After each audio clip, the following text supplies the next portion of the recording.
Your baldness, I see no further to indulge them in their silly little farce. I have no idea what the fuck they're talking about. The defense has no proof. They never did and they never will. And it seems I must announce objection! Yeah, I do have proof. Do you now? Alright. But this better be good, Mr. Justice. Yes. It'll be... It can be somewhat good. We can solve the remaining riddles by turning all of our assumptions upside down. Why Jinxie Tenma mistook Mr. L. Bell for her father. Why she couldn't remove the costume or tell anyone about it in the first place. These riddles are inextricably linked to Mayor Tenma's secret identity. You've gotta be kidding me. A shocking secret identity that will turn the entire premise of this case upside down. I know what it is. It's just... You gotta be fucking kidding me. This piece of evidence clearly reveals Mayor Tenma's secret identity.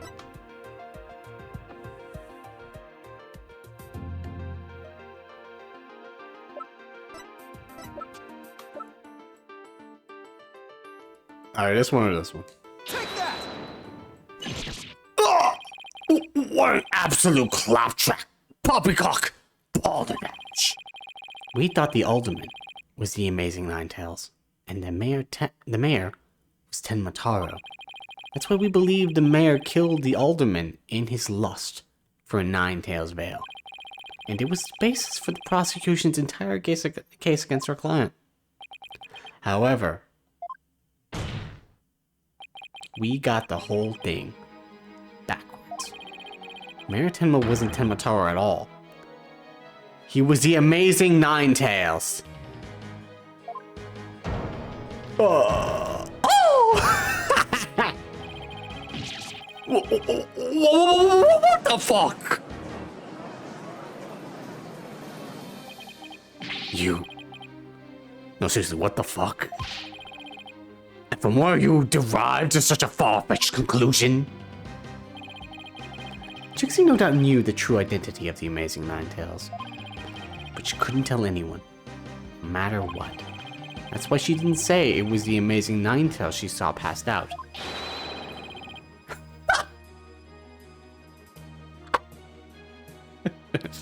Are you kidding me, bro? This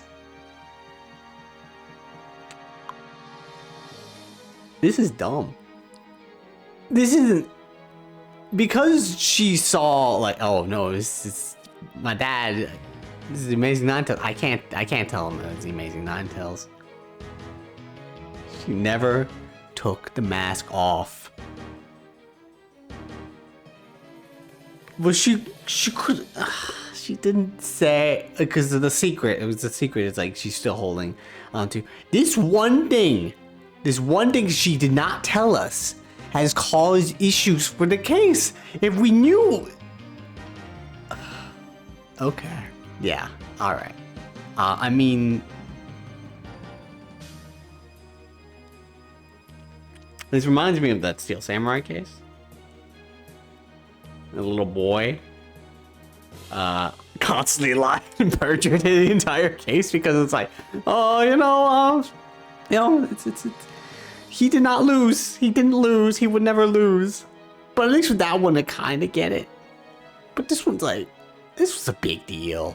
You were confident your dad was under that mask, that you didn't tell us about it, and then, okay. Even though, unbeknownst to her, it was really Florent L. Bell in disguise. Silence! Silence! Why else would someone be wearing his mask?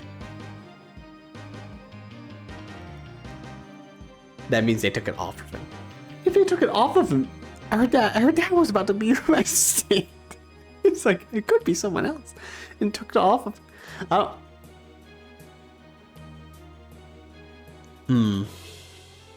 Yeah, okay. There's just a lot going on in my mind right now. Let's just sort of finish this up. The accused and that deceitful dandy are utterly dissimilar in physical build and voice. The little scamp would have seen the difference. Objection! Objection, she was sleep deprived. Remember, Mr. L. Bell has his very own brand of cosmetics. Why couldn't he fake a different build too? And anyone speaking through that mask would naturally sound different. Silence! Why did you not simply pull the mask off? Objection! That is actually a really good question. I don't know why she didn't do that. She has very, maybe not the smartest idea, but you know what? A mask with disguise is more precious than life itself, so I mean, whatever, fuck it. As a huge fan of the Amazing Ninetales, she would never dare unmask him. Go! Whoa! I mean, pressed it by accident too quick, I'm sorry. This case of mistaken identity also explains the riddle of the locked room. And by all means, Mr. Justice, answer it for us already. First, Mr. L. Bell entered the room where the mayor and alderman were talking. I suspect he brought with him coffee laced with some sort of sedative. Once the alderman was out cold,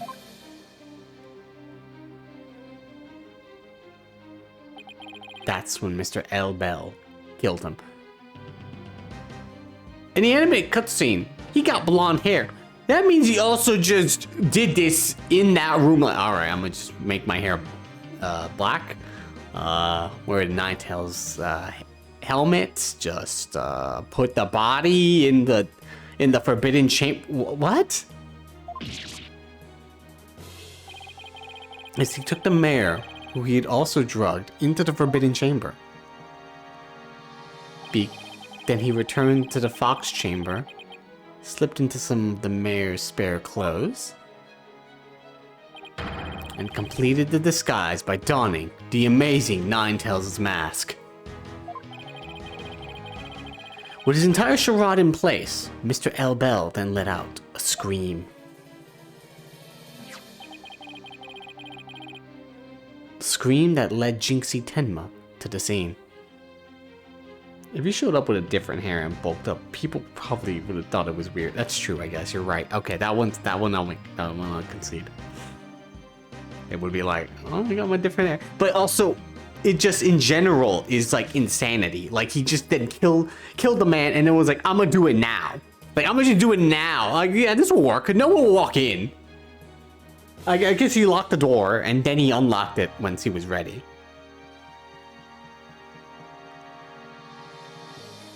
Sure. So then, the person who said killed Alderman QB was... Yep, that was Florent L. Bell in disguise. The mayor never actually confessed. Silence! What the fuck? This is no more guesswork than a speculation. Now stop jabbering it. Objection. No, you twisted samurai. This time you stop your jabbering and let me finish making my case. Oh, burn. Once Miss Tenma left the scene, Mr. L. Bell, still wearing the mayor's clothes and mask, opened the forbidden chamber so he could drag the mayor back out into the fox chamber. Oh, so the Amazing Ninetales the mayor saw was... Right, it was L. Bell opening the forbidden chamber. What I also don't like is that they were just like, oh, I saw the Amazing Ninetales in my hazy vision, and they showed the Amazing Ninetales just without his clothes on. But I mean, I get it though. He's hazy and drugged, so he probably thought, oh, it looks like the Amazing Ninetales wrestler without his clothes on, without his shirt on. I mean. The second time Mr. L. Bell opened the door to the forbidden chamber, he happened to catch the thieving Mr. Filch by surprise. Startled, Mr. Filch, in his Tenmataro disguise, ran as fast as he could away from the room. He's like, oh, fuck this! Also, how bad must those shoes hurt? He's got those Tenmataro feet? I wonder if they're tight. Like, he's got, look at those little big feet. As he did, he left behind him a trail and feathers and tracks. I guess they're pretty big. He's also a small guy. And gave Mr. Tenma the scare of her life in the hallway. When no one left to witness the events that had occurred, Mr. L-Bell then proceeded to drag the sleeping mayor back into the fox chamber. I see. What if she decided to come back? What if she was like, I should go see my dad. Oh no. Or at least the Amazing Ninetales. What if she did that at all? Like she saw Tenmataro, was like, oh no, I gotta go see my dad. But he probably would have killed her too. That would have been bad. Actually, yeah, I guess shit. That would suck. Well, that all certainly doesn't make sense, but so fuck it, I guess so. And after dragging the mayor back into the fox chamber, Mr. Elbel drew the mask out the window and fled the room. Silence. Would he also just start killing people if they came into the room? Apollo came to the room like a minute, like not 5 minutes later. How did he hide? There was a lot of things that had to go right for his plan to work. Like no one had to be out there, or he'd just start murdering everybody that came in. It's like, oh, I guess so. Also, I guess he could have killed her, but then it's like his plan was to have him be unconscious. Well, I guess the timing of when he died. I guess that's what the autopsy report says. Such an early time estimate, right? 3:20 p.m. A lot of this stuff happened like 20 minutes later. He did that in 20 minutes? Well, this absurd theory to work, it requires that the defendant be the Amazing Ninetales. However, he was the one pushing for the municipal merger. That such an individual could possibly be the Amazing Ninetales is preposterous. Objection! The mayor was blackmailed into pursuing the merger. Miss Tenma's life would have been in danger if he had openly voiced his opposition. That's why he created a secret identity as the Amazing Ninetales. Oh, this is madness! No one could possibly hatch such an insane plot. No one except the killer as insane as his plot. And I'd say Florent Albel more than qualifies. I guess. Foolish mortal, it is at your own peril that you forget who I am. Mayor Tenma. It's okay now. Jinxie will be safe just as soon as Mr. Elbel is arrested. You are the Amazing Ninetales, aren't you? Hold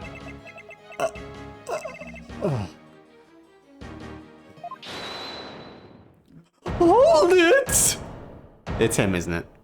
Jinxie. No, not Jinxie, sorry. Elbel. Hey, what up? You have quite the active imagination. Mayor Tenma is not the Amazing Ninetales. What is this? Objection! What do you mean? Well, has the mayor admitted to it yet? But that's just... And even if he did admit to such nonsense, it would reveal the truth behind Tenma Tower right here and now. What? Oh, why you would dare reveal the secret. What's going on, man? My good friend, the alderman, told me all about it. But it wouldn't be good to expose the truth. What with the superstitions now, would it? The truth behind Tenma Taro. What's he talking about? So go and say it. Say, I am the Amazing Ninetales. I dare you. Objection! This is the longest flashback case ever. Wait. Will somebody please explain what's going on here? Such a valid question, Apollo. What the fuck is going on here?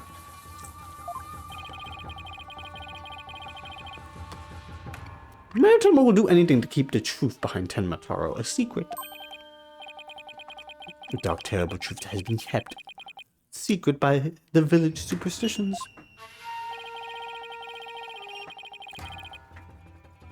And the mayor admits to being the amazing Ninetales who will expose the truth. Right. I won't have him walking free because of some nonsense you made up. Huh. So what now, Justice Dono? At the mayor's admission, your theory is as useless as you are in battle. I'll show you who's useless. Apollo, don't you dare give up now. I know. Your Honor, I believe Mr. L. Bell's statements warrant a thorough cross-examination. After all, the true identity of the amazing Ninetales, it's the cornerstone of this case. You do have a point there. Please answer this court, Mr. L. Bell. Is the defendant the amazing Ninetales or not?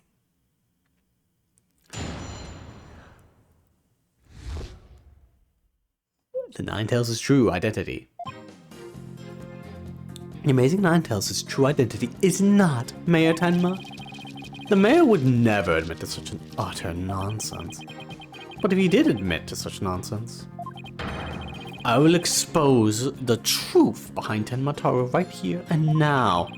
And that would bring ruin upon the Ninetales Vale, just as the superstitions say. I took my superstition book, I forgot what that rule was, so.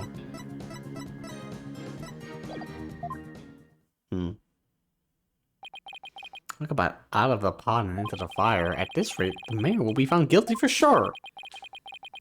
Honestly speaking, if Mayor Damien Tenma is not the amazing Ninetales, I'm afraid I don't see how the defense has much of a case here. And let's just leave it at that, shall we? We all know Alderman QB was the amazing Ninetales anyway. I mean, that's how Ninetales Vale made such a comeback. The Alderman was so popular. There's gotta be a hole in that testimony somewhere. I don't even know where to start. Since we don't have any proof that the mayor is the amazing Ninetales, then we'll just have to get him to admit it himself. But if he admits it, Elbel's going to expose the secret behind Tenmataro. Oh, we're so close, I know it. The defense may cross-examine the witness. Maybe he doesn't know the secret, maybe he's lying. He could be a dirty little liar.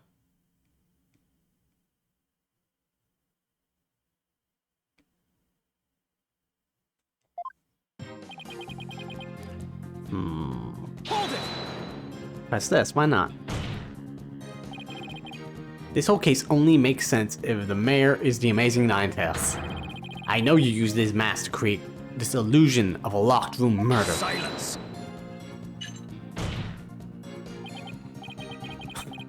Nothing more than idle speculation. You've no evidence now, have you? Objection! Objection! Mr. Elbel knows what this statue originally looked like. That means he had to have been in the fox chamber while it was still locked tight. Hold it! Sorry, but I heard about the statue from Alderman QB. If you don't believe me, just ask him. Oh, but what's that? The Alderman's dead? Looks like the joke's on you, my little sweaty little friend. Hello, you mind if I wring his neck? Wait in line, because I'm going too first. I'm going first. Oh my god. Temper. Anyway. Phoenix watching his youngins about to assault a witness. Hold it! Also, another thing it's not me not a fan of this case. The logic is insane. But one thing I'm not a fan of. Trucy just appeared in the beginning of the case, is friends with one of the victims of it, or at least our defendant, and then she just sort of disappears. And it's like, all right, I'm busy with other stuff. You guys handle it. It's like, you don't want to like roll as a group of three? It's like, nah, you got it, I guess. That is also I could just be missing Trucy. She's pretty cool. Not that I don't like Athena. Athena's great. It's just I wish it was all three of us kind of involved in this, but it's fine. The only nonsense in this court is you and your assertions. They don't have enough space for the bench for 3 people. Damn. Tragic. She could float. She's magical. Such anger is terrible for the skin, you know. Beauty is like a flower that blooms forth from a serene heart. What? I wouldn't expect a wilted peasant like you to understand. Perhaps his fragrance will help blossom within new bloom. My thing is, my point is that Trucy has a connection, like a friendship with Jinxie. The fact that she's not in it is kind of a flaw. Not in it as much as I thought she would be. You liked that, didn't you? Enough jabbering about blossoms and whatnot. Get on with your testimony before I slice you into a bouquet of cut flowers. Oh dear, please excuse me. As I was saying, the assertion of our wilted attorney here is utter nonsense. But if he did it... Oh yeah, what is this? What is this? You'd be arrested, wouldn't you? Yes, it's true. I would be sacrificed upon the altar of justice despite my innocence. What a terrible loss that would be for the future of humankind's cosmetic needs. It is a tragedy that must be averted. Defend me if you understand this. Silence. The only terrible loss is the time wasted by your ceaseless yammering. If you would avert the tragedy awaiting you, and that vexing visage of yours, then... Yes, I know. Get on with my testimony anyhow, suffice it to say. Yeah, I heard that this case was a weaker one, and I've been enjoying it thus far, and then this big reveal happened, and I'm like, what the fuck are you talking about? I'm not hopping on the logic on this. There's a lot going on here. A lot of things had to go right for Mr. L. Bell's entire charade to work.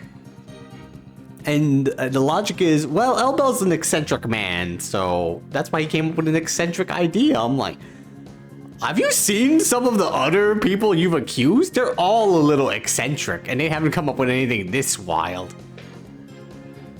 Just the mayor admit to the defense's nonsense, I will make good on my threat. And also doesn't make me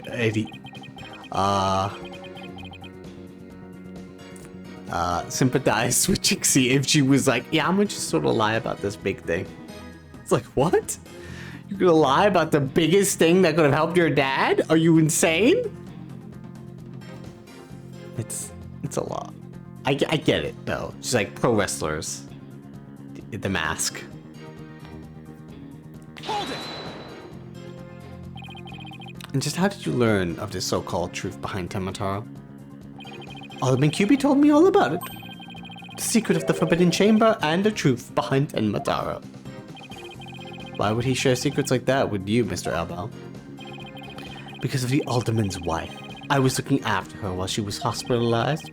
He appreciated it so much he shared the secrets with me. Wait, did he threaten the Alderman in addition to the mayor? Don't tell me that's how he learned how to open the Forbidden Chamber. Needless to say, I am not above revealing the truth behind Tenmataro.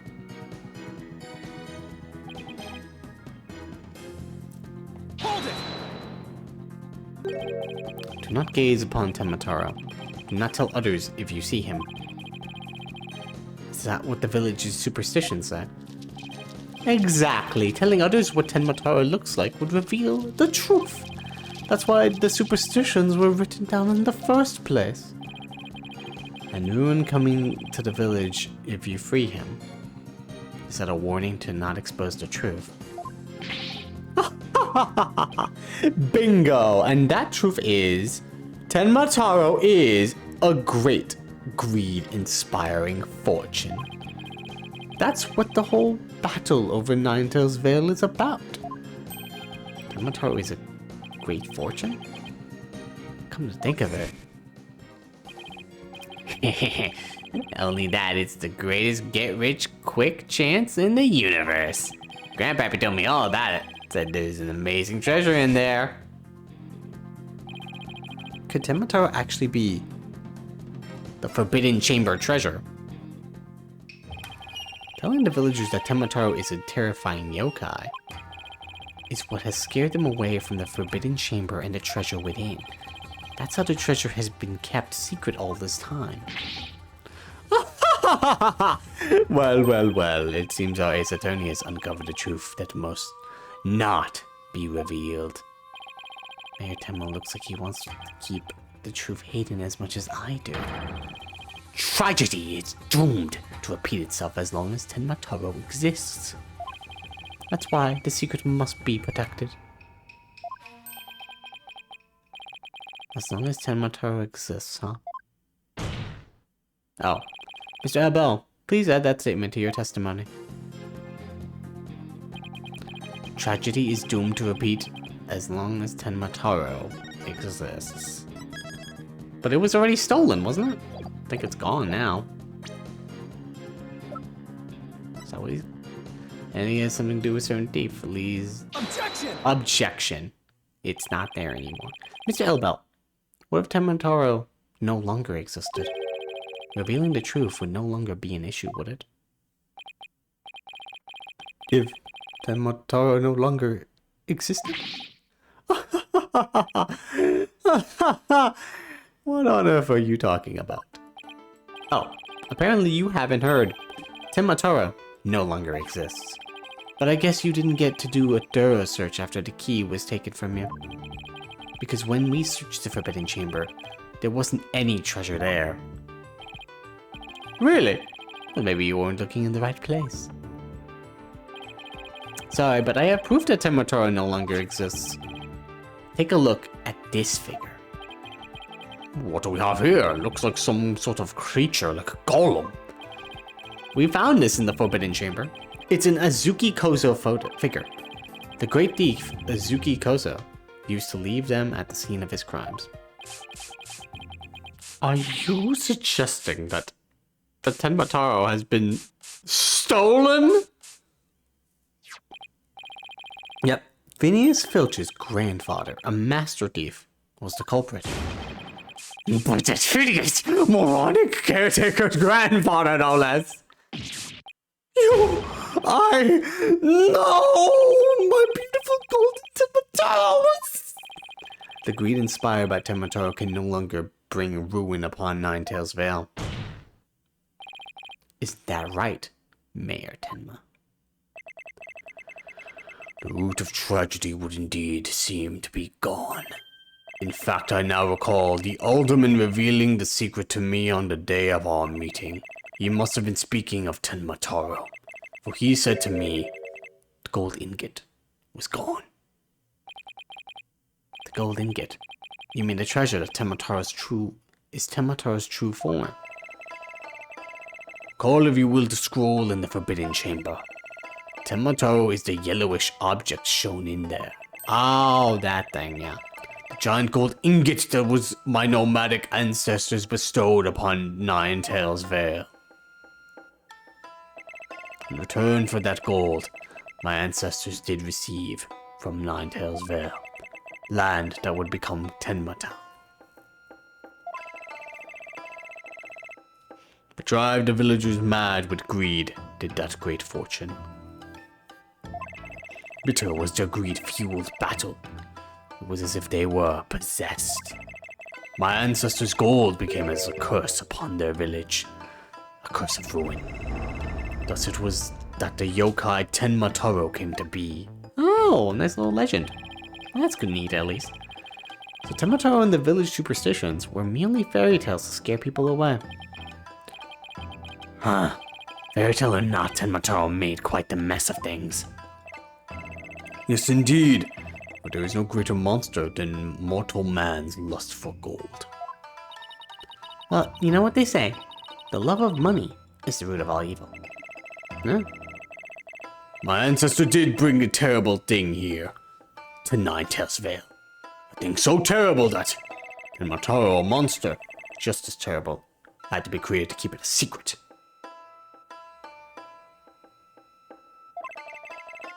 that we have naught but love for the little village to which we owe our very existence. Tenma Town would never seek to take over Ninetales Vale in the merger. Oh my, that was quite a shocking lesson in history.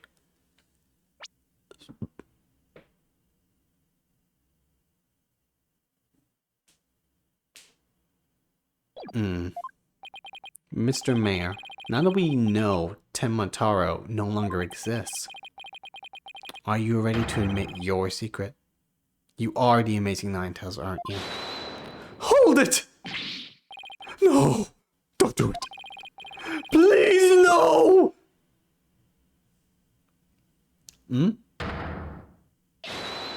Be gone, you demented demon. Now, what was that? The Golden Lord of Yokai. The Amazing Ninetales is indeed me.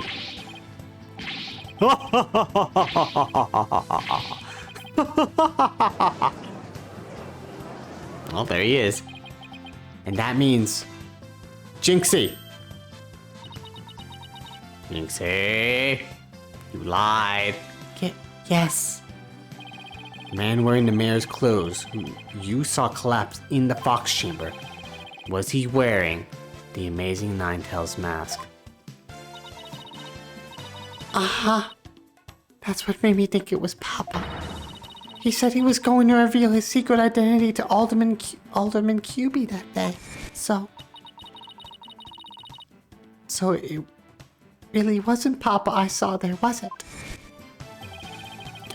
It was Florent's idea from the start. He advised me to reveal my secret identity to the Alderman. Yeesh, ooh, Goldberg machines have I have less than 100 setups in Aaron Bell's scheme. Even the game was like, oh man, this fucking scheme's going all over the place. What the hell's wrong with it? I've lost the train of thought of what this scheme is. You may rest easy now, little Jinxie. That monster's deception is true. Stop pretending to be a yokai! True facts behind this case have finally come to light. Mayor Tenma did not kill Alderman QB. But Florent L. Bell did. How dare you, oh, fucking A in my eyes! Oh! No! Silence. Oh.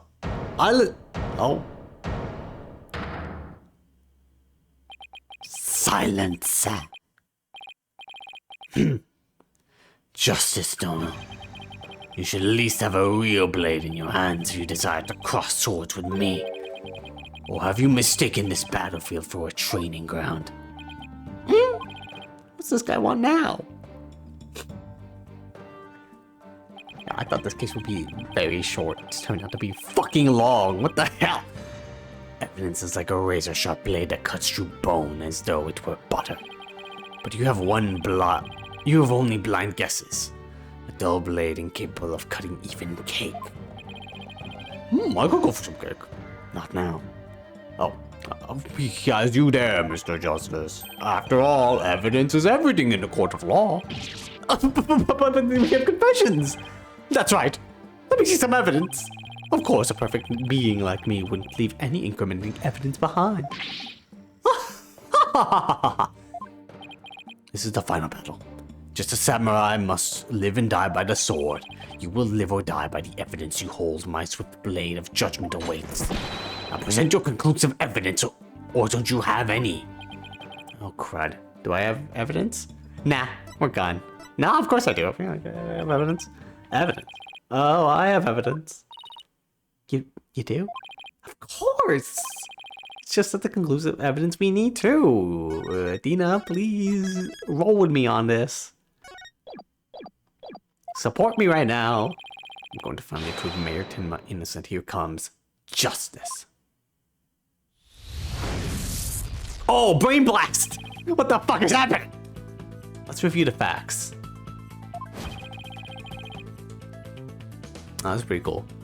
The most damning evidence against the mayor was the crime scene itself. The mayor and the victim were the only two people found in that room. Yeah, I want to listen to this song. It's pretty good. Go up on the piano, though. It's fucking going. Da, da, da, da, da, da, da, da.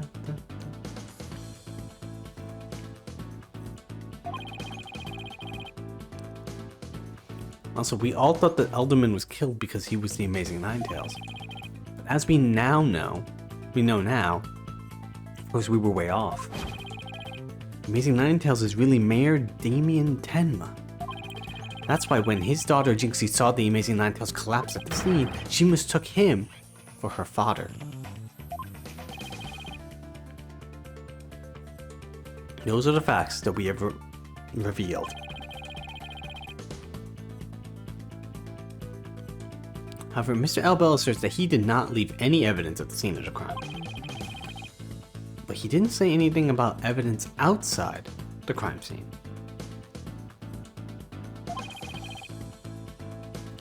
Maybe he isn't as clever as he thinks he is. Does any of the evidence found outside the crime scene provide any clues? The Amazing Ninetales mask. A clue inside the mask. Oh, I know. The Amazing Ninetales' mask. It was found washed up along the river. What sort of clue does that mask hold? It might have been at the crime scene. White hair inside. The white hair. I do like this. This is nice.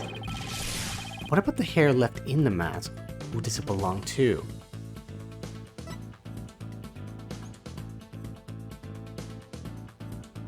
Is his hair naturally blonde? It's not. The white hair is L. Bell's! Oh, right. That hair is Florent L. Bell's! Yes! Now that's what I call conclusive evidence! That was pretty awesome.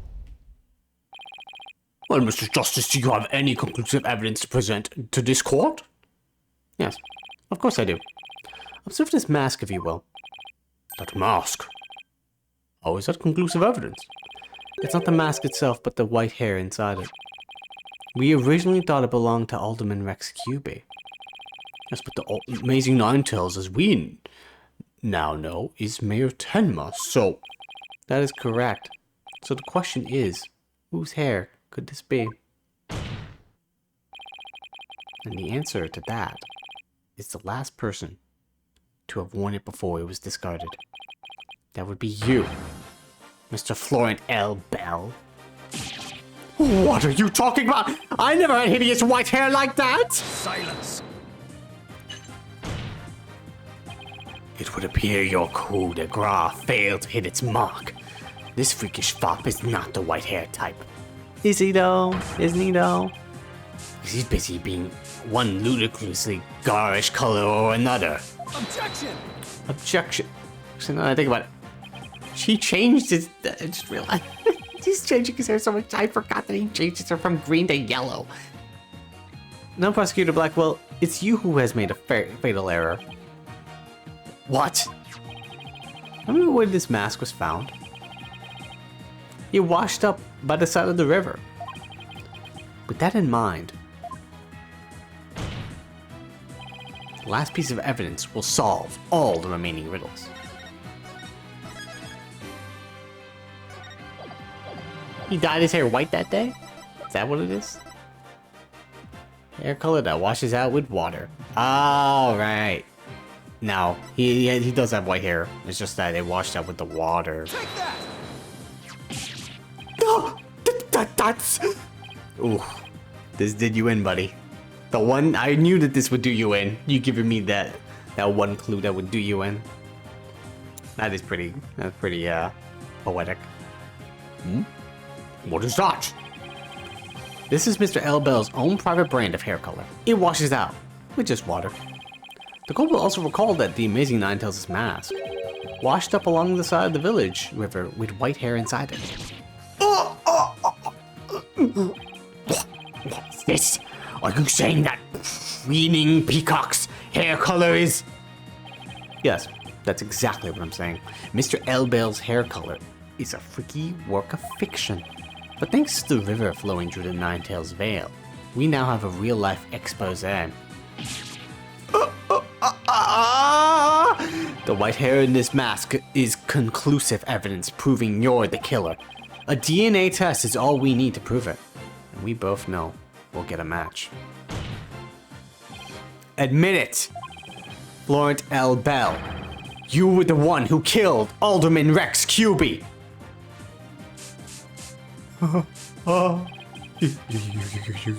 You. Peasants, how dare you! Beauty like this is going to exterminate you like oh, he's going off! He's oh, you'd break your neck if you did that. My face!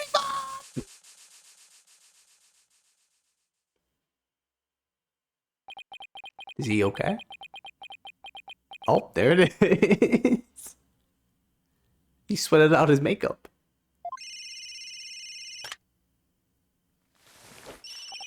Hello, this is Elbel. What? The project is off. Is this being televised? This is Elbel. The project's been pulled out. Elbel speaking. I'm fired. You mean I'm no longer Mayor Tenma's aide? Thank you for the emotional monkey. Oh, it's Elbel. What is it? Just hearing damages claimed against me? $100 million. I'm finished. Why stop? Stick a fork in me. I'm done. What's happening to him? Like, oh God. This is preposterous. I, Simon Blackwell, defeated? Yeah, that's what happened, buddy. Order! Order in the court!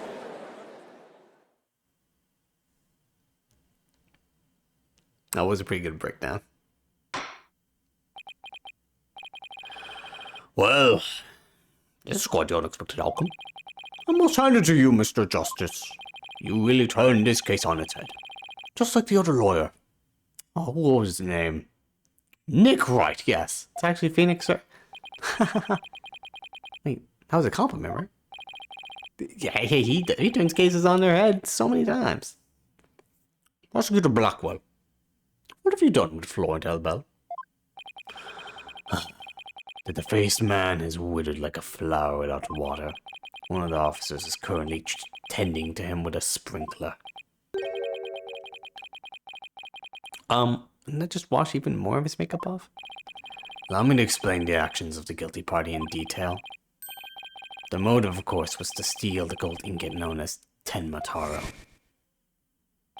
However, few are allowed into the manor due to its cultural ties to Ninetales Vale. Elbel set in motion plans to gain access to the manor and the gold via the merger. But the efforts of the Amazing Ninetales saw those plans come to a halt.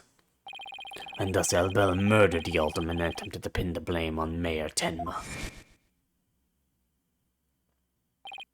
I see. But what I still can't comprehend is why would he go after the gold in the first place? Mr. Elbel doesn't look like someone who is in need of financial aid.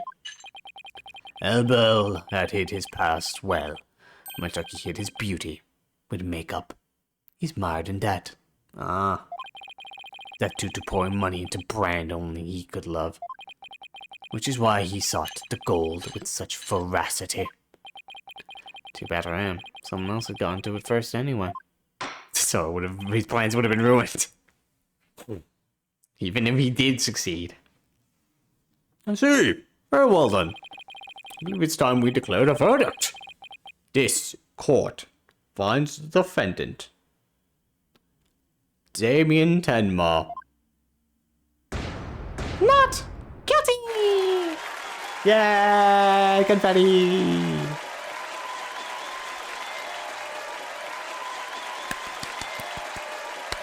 Woo!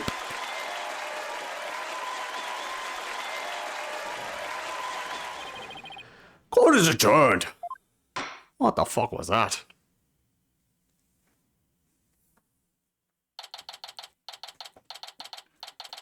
April 19th, 1:23 p.m. Defend the lobby. Hey, Phoenix, what up? That was some seriously good luring, Apollo. Even I didn't see that coming. Just got lucky, I guess. You banished Tenma Taro from Ninetales Vale, like you were some kind of exorcist. There's still one thing I don't understand. How come Mr. Elbow didn't kill Mayor Tenma too? He could have set it up so the mayor murdered the alderman, then died from a counterattack. That would have removed at least one possible fly from the ointment. I was wondering about that too. But I have a hunch Elbow was biding his time. He was planning on exposing the Amazing Ninetales' true identity himself. Huh? But why? Because the mayor was the Amazing Ninetales. Had Elbel succeeded in framing Mayor Tenma for the alderman's murder? I should just save because sometimes there's a question here at the end. The rest of his popularity would have plummeted once his identity was revealed. Oh, I get it. If the Amazing Ninetales was just killed, he'd die a hero. But if he was proved a villain, his fans would also abandon him, making the merger that much easier. Right. Then when the merger was complete and everything cooled down, he'd be able to search the Forbidden Chamber at his leisure. What an insanely intricate plot. Like, very, very insane. Caw. Most excellent job clearing my name. A feat worthy of the Demon Lord's approval. Why are you acting like Tenma Taro again? Let this be of no concern to you. How could it not concern me? Tenma Taro, be gone! Go! Jinxie. Seems like ages since I've laid eyes on you. Papa, you're finally back. It seems Tenma Taro is no match for you. He's playing with his daughter because he pretends to be Tenma Taro. Are you kidding me? That's the reason? That's funny. That's actually kind of cute. I'm not scared of that silly yokai anymore. My father's a free man now, Jinxie. Isn't that great? Thank you for all you've done. Seeing you guys in action, it made me feel like I don't have to be afraid anymore. Oh, that's good. Wait, is Jinxie actually smiling? Look at her. Get some sleep. It was all thanks to you two. Too bad the Amazing Ninetales will have to retire, though. Aww, how come? Well, I kind of revealed his face. Once everyone hears I'm the Amazing Ninetales, my fanbase will nosedive. After all, I'm not the most popular of people. Not a reason for my secret identity. I don't see how I could possibly continue. I think you've misjudged yourself. Take a look outside. Say, now that you mention it, what's all that noise out there? A big crowd gathered outside the courthouse once the news broke. Seems they want to get a glimpse of Mayor Damien Tenma, the man behind the mask, and to root for your return to the wrestling ring. Rooting? Me? But I thought I was nothing more than a malefactor in their eyes. The only one who really matters is Jinxie. Show her how cool you really are. Yeah, you're the coolest when you're out there fighting in the ring, Papa. Jinxie. Yeah, I think you'll be needing this. Even though it's covered with a murderer's hair. Take that! Take this! Thank you. Now, if you would excuse me. I don't want to keep my fans waiting. Oh, here he comes. Oh, we're gonna hear how he sounds. Oh, wait, we did hear how he sounded, but like it was like 2 seconds. Yeah! Ninetales Vale forever! The judge just walks out. Get the fuck out of my courtroom! Get out of the courthouse! Stop doing this here! I sure hope they can settle the problems between Tenma-tan and Ninetales Vale. Me too. I'm sure they'll be fine. After all, the blackmailer slash killer is behind bars, and the merger's no longer an issue. Plus, the Amazing Ninetales is obviously still ahead. And I suspect Ninetales Vale will be too. It's all because we believed in our client. Just like you said. Okay, people. Now that we've got that one in the bag, let's go get something to eat. I'm starving. Let's go get some Sue hamburgers. Sounds good. I've been nervous. I haven't eaten since yesterday. Ooh. Better keep eating, Apollo. Oh, you might have to start looking up at me. Huh? I'm definitely past my growth phase, and you should be about past yours too. Are you kidding me? I'm just getting started. Ready or not, it's face stuffing time. Keep eating like that, and the only direction you'll grow is sideways. Very funny. But I've got a hollow leg. I can eat as much as I want without gaining an ounce. Was she Goku? Actually, to be honest, Phoenix is Goku in this universe. Really? Wow, can't wait to see this. Calories? Ha! Just let him try to stick to me. Well, she does run a couple times, yeah. Alright, alrighty, you two. Let's get going before the old man closes shop. Are we going to that noodle place? It'll do his noodles in an all-night stand, you know. I'm with Mr. Right. Let's go! I've been waiting to have a bowl from there ever since Mr. Right told me about them. Well, what are we waiting for? Can't believe they're going to that place. It's great. The noodles are on me today, so I expect some serious eating from you two. Yay! Thanks, boss. I won't let you down. Dina has no idea what she's getting into. Mr. Eldoon's noodles are so hot and salty. 2 bowls would kill a man.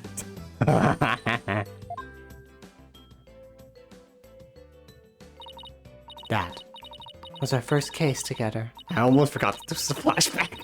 And it felt like nothing could bring us down after that. The Dark Age it's my bad. Fuck, it's going by fast. The Dark Age, but little did I know it had been lurking all along, right there behind us. First time it made itself known was during the murder at Demas Legal Academy. That case would mark the twilight before the dark, cold night that was to come.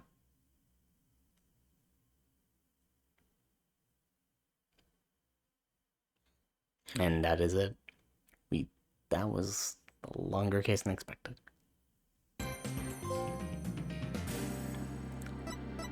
Yeah, that was a weak case. I don't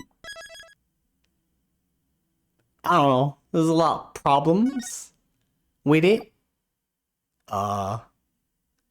Mostly in the second half. It falls apart a bit. And you know, it was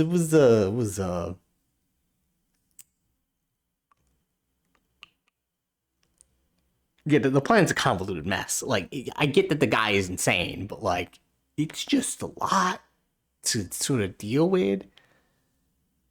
Also, at one point, he apparently could just walk in the locked room, and because he gave him tea, and then he made it a locked room. So it wasn't really a lot. It was.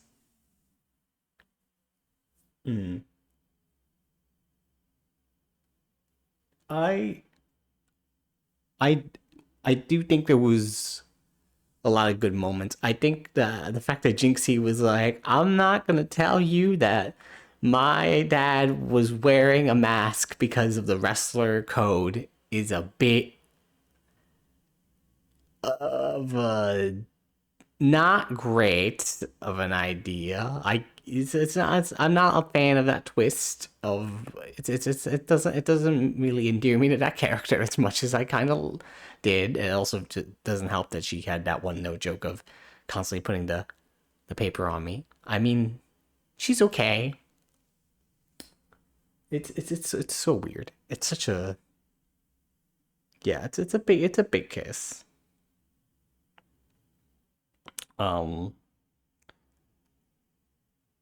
But all in all, I'd say it wasn't like the worst case in the series. It wasn't. It was a good moments. There was a lot of good moments. I liked this. I liked that Dina and Apollo interactions. They were very nice. They're both very fun to have them bounce off each other. It's very good. Again, they kind of just forgot about Juicy. Also, Juicy wasn't there. Was she even maybe she's busy with her magic. It's fine. That's 2 cases down. I'd say so far, the first case it wasn't like the best first case. Like, it's hard to compare. I feel like the best first case out of all the 4 games that I've played so far, 5 games now, is probably number 4. Number 4 is probably like, what the actual fuck? That shit was crazy.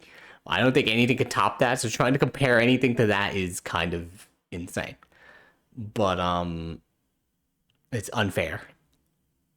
But it wasn't. It was okay. It wasn't better than I think number 2's first case. It's a lot of. I'm still very interested to see what the next episode is. But that was, and I had fun. It was a fun villain breakdown. Black was kind of fun to be a foil against. Also a neat premise of a man who is a prisoner. I'm also contemplating whether or not I will actually end or just actually keep going, because I kind of want to keep going. To at least... Yeah, I think... I'm not even hating it. I just think it was a bit of a weak case. It was good. There were a lot of good moments, and some not so good moments. But anyway, yeah, no, I'm gonna probably. I actually think I can just take a break. Yeah, I kind of do want to keep going, to be honest. It's a Saturday night, 12 hours. No, not 12 hours. I started at 5. That'd be till 5 in the morning. I at least want to keep going until I finish